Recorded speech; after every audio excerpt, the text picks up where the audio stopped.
Coming up this week on the show, we hear from our track team about their comeback after COVID. Alexa shares some important information about prom. And Stephen brings us to Charlotte to check out some interesting art.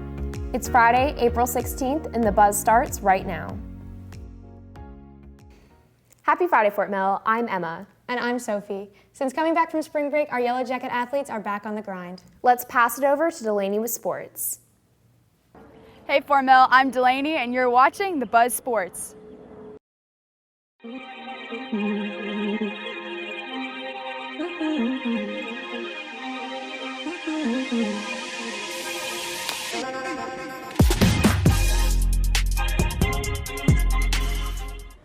Varsity boys baseball had a triple-header against Boiling Springs this week.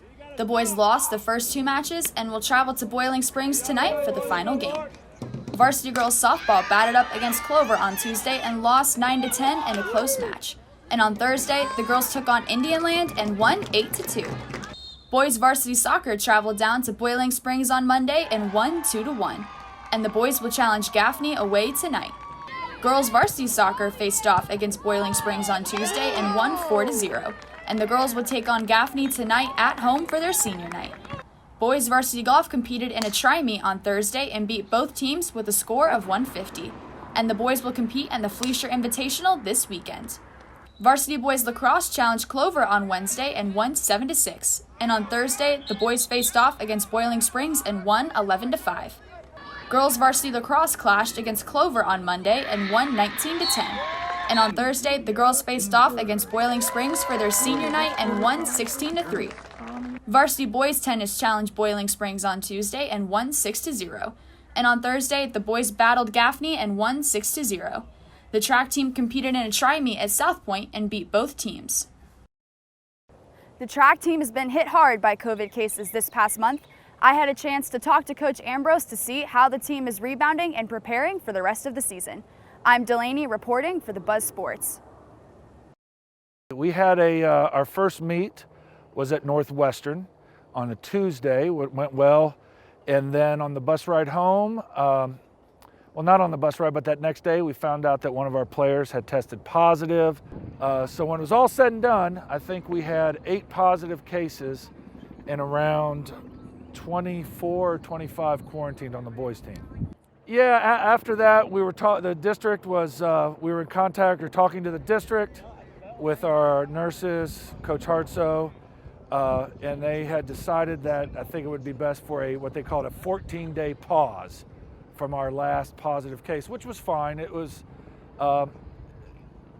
took a couple meets away from us, but I think it was the prudent thing to do, and we're back now, and everybody's healthy, and we're just continuing on with our season. Those that are on the team, they have their workouts through our app that they can follow. The big thing was that since they were quarantined, they couldn't be on school grounds, so I saw a lot of them around town running, which is good. Those kids who are intrinsically motivated are our best runners, so they didn't miss a beat. Well, we've had meets since we've been back, and I think we're right where we need to be. I don't think we missed a beat, really, or a stride if we're using track lingo. But I think we're fine. We're about 4 seconds. Thanks, Delaney. Lately, we've been sharing some of our favorite places in Charlotte to visit. This week, Stephen went uptown to spotlight a new traveling exhibition that puts an artistic spin on nature. If you were to visit Charlotte's Children's Theater, you would be met with an interesting sight. Giant inflatable mushrooms constructed by Amigo and Amigo. Shrooms are giant mushrooms, and they range from 2 meters to about 6 meters tall, and they are designed to pop up in unusual locations in different cities. This exhibit was inspired by a typical trip to the grocery store. So this area is called Marrickville, and within that area, it's interesting because you got beautiful parks, but it's still quite industrial. And in the middle of this concrete jungle, there were these mushrooms that had popped up unexpectedly, and they weren't there the day before, and they'd popped up, and they were just absolutely beautiful. And I thought the concept of nature and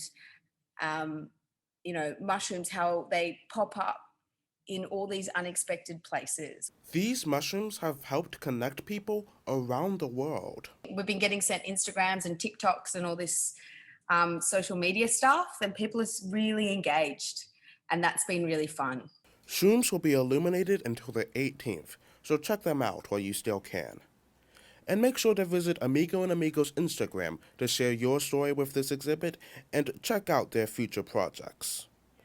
I'm Steven, reporting for The Buzz. Thanks, Steven. I'm definitely going to have to go check those out. I'm sure a lot of people like myself have been waiting to hear what prom is going to look like this year. Here's Alexa with more information. This year's prom will be held on Friday, June 4th from 8 to 10 p.m. at Bob Jones Stadium. The theme is Starry Night.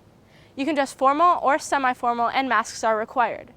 If you're planning on driving to prom, you can park in the student parking lot and no parking will be allowed in the overflow lot. Tickets are $25 and you can purchase them using your student ID on the GoFan app. If you're planning on bringing an underclassman or an outside guest, you can pick up an outside guest form in the front office. Outside guest forms are due by Friday, April 23rd, and tickets must be purchased by April 30th. If you have any questions, you can ask Ms. Borland or Mr. Scroggs. Though this year's circumstances are different, thank you for your cooperation to make this year's prom safe and successful. Have a great prom, seniors. Thanks, Alexa. Even though prom is going to look a little different this year, I'm sure it's still going to be a lot of fun. That's all we have for you this week. Until next time, I'm Sophie. And I'm Emma. Have a wonderful weekend, Fort Mill. Prom is going to look this year. Here's Alexa. Also, my voice got really scratchy. Sorry. I'm so sorry, Evan. 1 minute!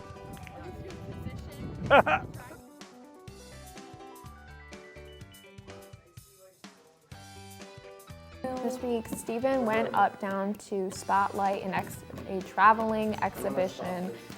If you're planning on driving to prom, you can park in the student parking lot or in the, you can't park in the overflow lot. You can't. Okay, do it again.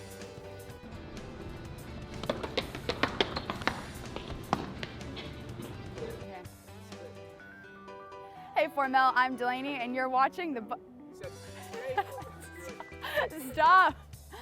One-hit wonder right here. Can't wait for this 5-minute show we're about to put out. It's going to be so good.